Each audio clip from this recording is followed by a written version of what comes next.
आउज़ बिल्लाह मिनश शैतानिर रजीम बिस्मिल्लाहिर रहमानिर रहीम। रब ज़िदनी इल्मा, अल्लाह ताला मेरे इल्म में इजाफा फरमा और मुझे सच बोलने की तौफीक दे। अस्सलामु अलैकुम जिन जान पाकिस्तान जी। ओए गोली क्यों चलाई हो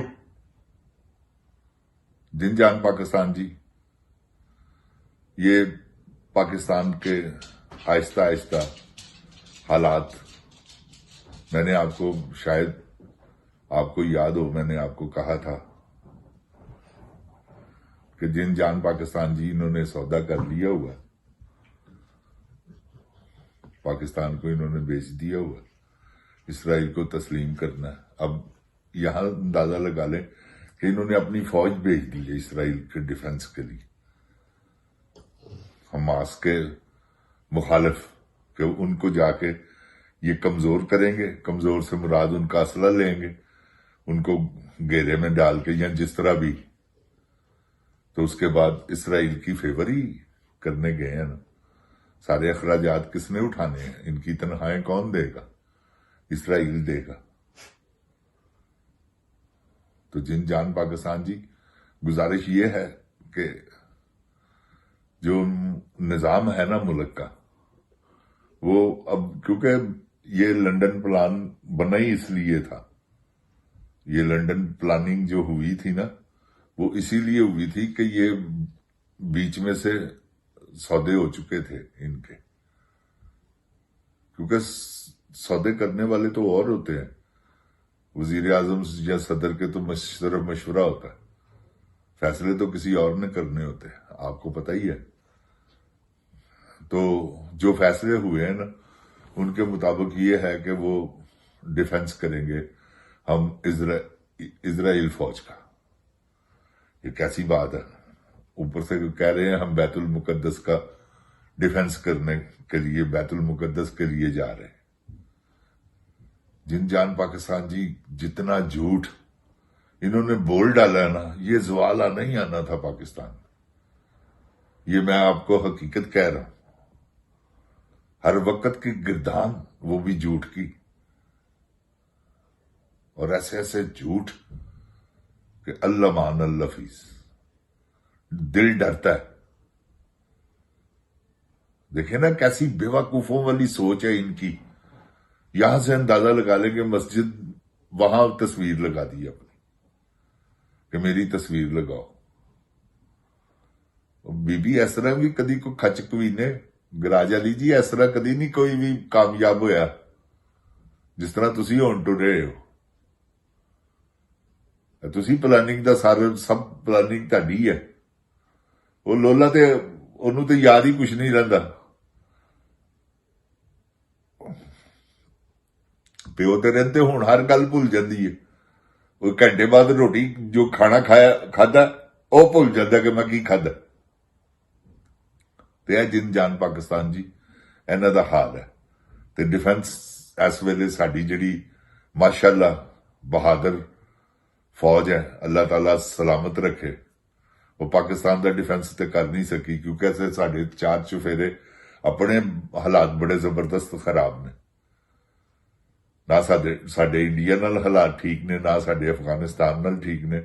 हुण चाइना नाल भी जिहड़े ने ना, वो कोई एडे अच्छे तल्लुकात नहीं है साडे। जिन जान पाकिस्तान जी, उधरों ईरान है, वो समझ लो तुसी होएगा ना होया वर्गा ही कोई बराबर है काम। तो यह पोजीशन बन गई है पाकिस्तान की कि साडा हमसाए मुल्क ही साडे नाल नाराज ने सारे। एक तो साडा दुश्मन है ना, तो बाकी तो 2 मुसलमान मुल्क ने, वो भी साडे नाल नाराज ने। चाइना साडा अजला दा सदर दोस्त, तो वो भी देखो साडे नाल नाराज हो गए।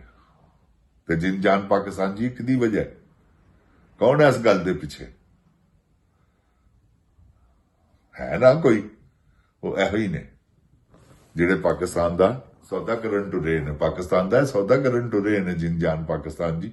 बल्कि कर देता है, करन की टुरे ने, अल्लाह माफी देवे, मेरे मुंहों गलत निकल गया। ते जिन जान पाकिस्तान जी बाजवे ते बाजवा करके गया, सारा कुछ अगे इन्हां दी सपुर्द कर गया।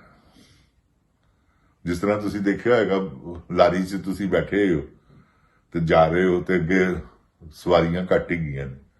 ਅੱਗੇ ਦੂਸਰੀ ਲਾਰੀ ਖਲੋਤੀ, ਉਹਨੇ ਉਹਨਾਂ ਨਾਲ ਗੱਲ ਕੀਤੀ, ਉਹ ਜਿਹੜੇ 10-15 ਬੰਦੇ ਨੇ ਉਹਨੇ ਉਹਦੇ 'ਚ ਟਰਾਂਸਫਰ ਕੀਤੇ ਨੇ ਕਿ ਲੈ ਫੜ ਹੁਣ ਤੇਰੇ ਸਪੁਰਦ।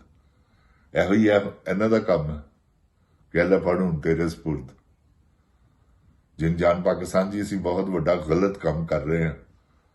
ਜਿਹੜਾ ਅਸੀਂ ਡਿਫੈਂਸ ਕਰ ਰਹੇ ਹਾਂ ਨਾ ਇਸਰਾਈਲ ਦਾ, ਬਹੁਤ ਵੱਡਾ ਬੇਵਕੂਫਾਂ ਦਾ ਕੰਮ।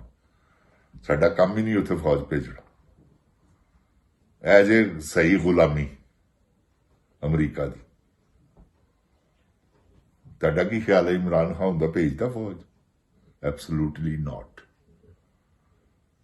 ਜਿਨ ਜਾਨ ਪਾਕਿਸਤਾਨ ਜੀ, ਇਹਨਾਂ ਨੇ ਤਾਂ ਪਾਕਿਸਤਾਨ ਨੂੰ ਸਮਝ ਲਵੋ ਤੁਸੀਂ ਇੱਕ ਲਾਰੀ ਬਣਾਇਆ ਹੈ, ਜਿਸਨੇ ਮਰਜ਼ੀ ਜਿੱਧਰ ਮਰਜ਼ੀ ਕਿਰਾਏ ਤੇ ਢੋਲ ਦਿੱਤੀ। ਰੈਂਟੇ ਲਾਰੀ ਹੈ, ਸਮਝ ਲਓ ਰੈਂਟੇ ਬੱਸ ਹੈ, ਜਾਂ ਰੈਂਟ ਤੇ ਕੋਈ ਵੀ ਚੀਜ਼ ਮਿਲਣ ਵਾਲੀ। ਅਸੀਂ ਕੋ ਦੇਖੋ ਨਾ, ਜਿਹੜਾ ਮਰਜ਼ੀ ਸਾਡੇ ਕੋਲ ਜਿਹੜਾ ਮਰਜ਼ੀ ਕੰਮ ਕਰਾ ਲਵੇ, ਕਿਉਂਕਿ ਸਾਡਾ ਵਜ਼ੀਰ ਆਜ਼ਮ ਹੀ ਫਕੀਰ ਹੈ, ਖੁਦਾਰੀ ਹੈ ਹੀ ਨਹੀਂ। ਔਰ ਆਪਣਾ ਇੰਨਾ ਕੁ ਪੈਸਾ ਹੈ ਸ਼ਹਬਾਜ਼ ਸ਼ਰੀਫ ਕੋ, ਇੰਨੀ ਕੁ ਦੌਲਤ ਹੈ, ਖੁਦਾ ਪਾਕ ਦੀ ਕਸਮ ਤੁਸੀਂ ਅੰਦਾਜ਼ਾ ਨਹੀਂ ਲਾ ਸਕਦੇ। ਜਿਨ ਜਾਨ ਪਾਕਿਸਤਾਨ ਜੀ, ਇੰਨਾ ਕੁ ਪੈਸਾ ਉਹਨੂੰ ਆਪ ਨਹੀਂ ਪਤਾਗਾ। ਵੱਡੇ ਨੇ ਤੇ ਜੋ ਲੁੱਟਿਆ ਨਾ, ਇਹਨੇ ਤੇ ਅਖੀਰ ਕਰ ਦਿੱਤੀ। ਇਹ ਪਾਕਿਸਤਾਨ ਨੂੰ ਸਹੀ ਜੋਕ ਚੰਬੜੀ ਹੈ। 3 ਵਾਰੀ ਵਜ਼ੀਰ ਆਲਾ ਰਿਹਾ ਜਿੰਦ ਜਾਨ ਪਾਕਿਸਤਾਨ ਜੀ। ਕੀ ਮਨੀ ਲਾਂਡਰਿੰਗਾਂ ਕੀਤੀਆਂ ਹੋਈਆਂ ਨੇ, ਕਿੱਥੇ ਦੌਲਤ ਹੈਗੀ ਹੈ ਸਵਿਟਜ਼ਰਲੈਂਡ ਦੇ ਬੈਂਕਾਂ 'ਚ। ਮੈਂ ਤੁਹਾਨੂੰ ਲੰਡਨ ਦੇ ਬੈਂਕਾਂ 'ਚ ਤੇ ਅਮਰੀਕਾ ਦੇ ਬੈਂਕਾਂ 'ਚ, ਇਹਨਾਂ ਕੋਲ ਥੋੜਾ ਪੈਸਾ ਹੈ। ਕਿਉਂ ਬਾਕੋ ਜਾ ਰਹੇ ਹਨ ਨਸ ਕੇ ਉਜ਼ਬੇਕਿਸਤਾਨ? ਕਿਉਂ ਜਾ ਰਹੇ? ਤੁਸੀਂ ਅੰਦਾਜ਼ਾ ਲਾਓ ਨਾ ਕਿ ਉੱਥੇ ਵੀ ਸਾਖ ਬਣਾ ਰਹੇ ਆਪਣੀ, ਕਿ ਮੈਂ ਇੱਥੇ ਆਪਣੀ ਦੌਲਤ ਲੁਕਾ ਸਕਾਂ। ਜਿਨ ਜਾਨ ਪਾਕਿਸਤਾਨ ਜੀ, ਇਹ ਬੜੇ ਵੱਡੇ ਲੁਟੇਰੇ ਨੇ। ਯਕੀਨ ਕਰੋ ਤੁਸੀਂ, ਇਹਨਾਂ ਤੋਂ ਵੱਡਾ ਲੁਟੇਰਾ ਰੂਏ ਜ਼ਮੀਨ ਤੇ ਕਦੀ ਨਹੀਂ ਕੋ ਪੈਦਾ ਹੋਇਆ। ਜਿੱਥੇ ਨਾ ਕੁਛ ਹੋਵੇ, ਆਪਣੀਆਂ ਬੁੱਢੀਆਂ ਪੇਸ਼ ਕਰ ਦੇਣ ਵਾਲੇ ਨੇ, ਔਰਤਾਂ ਪੇਸ਼ ਕਰ ਦੇਣ ਵਾਲੇ, ਜਿੱਥੇ ਇਹਨਾਂ ਦਾ ਵਸ ਨਾ ਚੱਲਦਾ ਹੋਵੇ, ਫਿਰ ਔਰਤਾਂ ਕੋਲੋਂ ਕੰਮ ਲੈਂਦੇ ਨੇ। ਤੁਸੀਂ ਦੇਖੋ ਨਾ, ਉਹ ਜ਼ਰਦਾਰੀ ਤੇ ਇਹ ਦੋਵੇਂ, ਉਹਨੇ ਆਪਣੀ ਧੀ ਤੋਰ ਦਿੱਤੀ ਹੈ ਤੇ ਇਹਨੇ ਆਪਣੀ ਧੀ ਤੋਰ ਦਿੱਤੀ ਨਵਾਜ਼ ਸ਼ਰੀਫ ਨੇ, ਕਿ ਜਾਓ ਜਾ ਕੇ ਲੋਕਾਂ ਨੂੰ ਮੁਤਾਸਰ ਕਰੋ ਤੇ ਕਾਇਲ ਕਰੋ। ਤੇ ਇਹ ਜਿਨ ਜਾਨ ਪਾਕਿਸਤਾਨ ਜੀ, ਸਾਰਾ 2 ਨੰਬਰ ਕੰਮ ਹੈ। ਪੂਰਾ ਪਾਕਿਸਤਾਨ ਇਸ ਗੱਲ ਨੂੰ ਜਾਣਦਾ ਕਿ ਇਹ ਹੁਣ ਜਿੰਨੇ ਮਰਜ਼ੀ ਪਰਦੇ ਪਾ ਕੇ ਆਣ, ਹੁਣ ਪੈਦਲ ਵੀ ਹਜ ਕਰਕੇ ਆਣ ਨਾ, ਤੇ ਫੇਰ ਨਹੀਂ ਪਬਲਿਕ ਨੇ ਮੰਨਣਾ। ਯਕੀਨ ਕਰੋ ਤੁਸੀਂ, ਪੈਦਲ ਹਜ ਕਰਕੇ ਆਣ ਨਾ, ਕਿ ਰੋਜ਼ ਵੀਡੀਓ ਬਣਾਵੇ ਉਹ ਗਰਾਜ ਵਾਲੀ, ਕਿ ਇਹ ਦੇਖੋ ਮੈਂ ਪੈਦਲ ਹਜ ਕਰਨ ਜਾ ਰਹੀ ਹਾਂ, ਤੇ ਹਜ ਕਰਕੇ ਵਾਪਸ ਆਵੇ, ਪਾਕਿਸਤਾਨ ਚ ਆ ਕੇ ਕੋਈ ਬਿਆਨ ਦੇਵੇ, ਕੋਈ ਵੀ ਨਹੀਂ ਮੰਨੇਗਾ। ਕਿਉਂਕਿ ਝੂਠੀ ਇਸ ਕਦਰ ਬੋਲ ਦਿੱਤੇ ਨੇ ਜਿਨ ਜਾਨ ਪਾਕਿਸਤਾਨ ਜੀ, ਹਰ ਵੇਲੇ ਝੂਠ।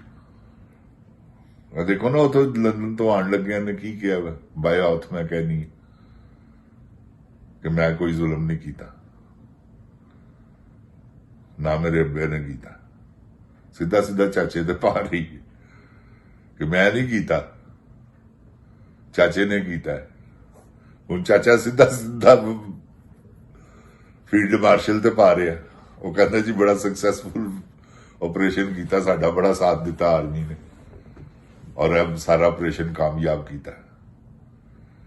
ਜਦੋਂ ਮੁਰੀਦ ਕੇ ਵਾਲਾ ਆਪਰੇਸ਼ਨ ਹੋਇਆ, ਉਸ ਤੋਂ ਪਹਿਲੇ 26 ਨਵੰਬਰ ਹੋਇਆ, ਤੇ ਇਹ ਸਾਰੇ ਆਪਰੇਸ਼ਨਾਂ ਦੇ ਵਿੱਚ ਇਹੀ ਉਹ ਕਹਿੰਦਾ ਰਿਹਾ ਵਾ ਕਿ ਸ਼ੁਕਰੀਆ ਅਦਾ ਕਰਦਾ ਰਿਹਾ ਕਿ ਮੈਂ ਆਪਣਾ ਮੁੱਦਾ ਇਹਦੇ ਤੇ ਪਾਵਾਂ, ਕਿਧਰੇ ਉਹ ਨਾ ਮੈਂ ਇਕੱਲਾ ਹੀ ਲਟਕ ਜਾਵਾਂ।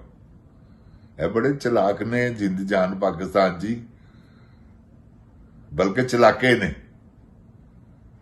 ਤੇ ਪਬਲਿਕ ਇਹਨਾਂ ਨੂੰ ਮਾਫ ਨਹੀਂ ਕਰਦੀ। ਹੁਣ ਪਹਿਲੇ ਇਹਨਾਂ ਨੇ ਪਬਲਿਕ ਨੂੰ ਅੱਗੇ ਹਿੱਕਿਆ ਸੀ, ਹੁਣ ਪਬਲਿਕ ਨੇ ਇਹਨਾਂ ਨੂੰ ਹਿੱਕ ਲਿਆ। ਹੁਣ ਡੰਡਾ ਪਬਲਿਕ ਦੇ ਹੱਥ ਹੈ, ਜਿੰਦ ਜਾਨ ਆਵਾਮ ਦੇ ਹੱਥ। ਤੇ ਜਿਨ ਜਾਨ ਆਵਾਮ ਕੋਈ ਗੱਲ ਨਹੀਂ ਗੀ, ਖੈਰ ਹੈਗੀ ਹੈ। ਇੱਕੋ ਵਾਰੀ ਨਿਕਲਣਗੇ, ਹੁਣ ਹਰ ਰੋਜ਼ ਤੇ ਨਹੀਂ ਨਾ ਉਹਨਾਂ ਨੇ ਨਿਕਲਣਾ। ਹੁਣ ਆਖਰੀ ਹੱਲਾ ਹੈਗਾ ਜਿਨ ਜਾਨ ਪਾਕਿਸਤਾਨ ਜੀ, ਪੱਕੇ ਪੈਰੀ ਮਾਰਨਗੇ, ਐਵੇਂ ਨਹੀਂ ਮਾਰਦੇ। ਕਾਰਕੁਨਾਂ ਨੂੰ ਸਭ ਪਤਾ ਹੈ ਜਿਨ ਜਾਨ ਪਾਕਿਸਤਾਨ ਜੀ।